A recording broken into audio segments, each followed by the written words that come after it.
थंडी चालू झाली की लोणी काढायचं, तूप बनवायचं खूप कठीण जातं. त्यासाठी मग रवी घ्या, मिक्सर घ्या. हे सगळं टाळता येणं शक्य आहे. ते कसं तर मी तुम्हाला सांगते.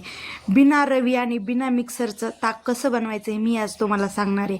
पण त्याआधी हे बघा, हे भात पाहून तुम्हाला काय आठवते? मला तर माझी शाळा आठवती. शाळेतला शनिवार, त्या दिवशी आम्ही रात्रीचा भात असा गरम करून शाळेत न्यायचो.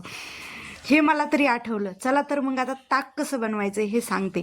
त्यासाठी आपलं इर्जत जे आपण ठेवलेलं असतं का, ते फ्रीजमध्ये असेल तर रात्रीच काढून बाहेर रूम टेम्परेचरला ठेवायचं आणि एक चमचा घ्यायचा आणि त्यामध्ये सारखं असं म्हणजे हलवत राहायचं. 5 मिनिट हलवायचं आणि थोड्या थोड्या ह्याच्यामध्ये पाणी घालायचं. ते बघा, थोडं थोडं करून असं पाणी घालायचं.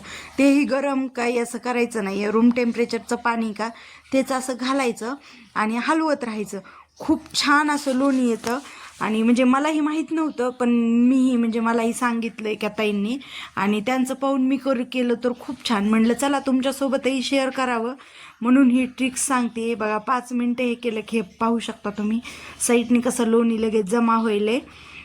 छान येतं. म्हणजे मला तरी ही ट्रिक्स खूप आवडली, कारण की रवी वगैरे करा पुन्हा परत ना आपलं कसं बाहेर असल्यावर घरी म्हशी वगैरे असलं तर ठीक आहे, रवीने हे करता येतं.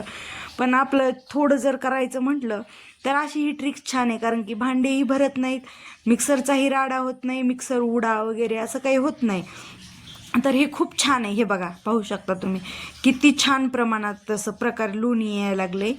असं पूर्ण सगळं छान येतं. एकदम असा गोळा तयार होतो. त्याला मिक्सरला वगैरे लावायची काहीच गरज पडत नाही.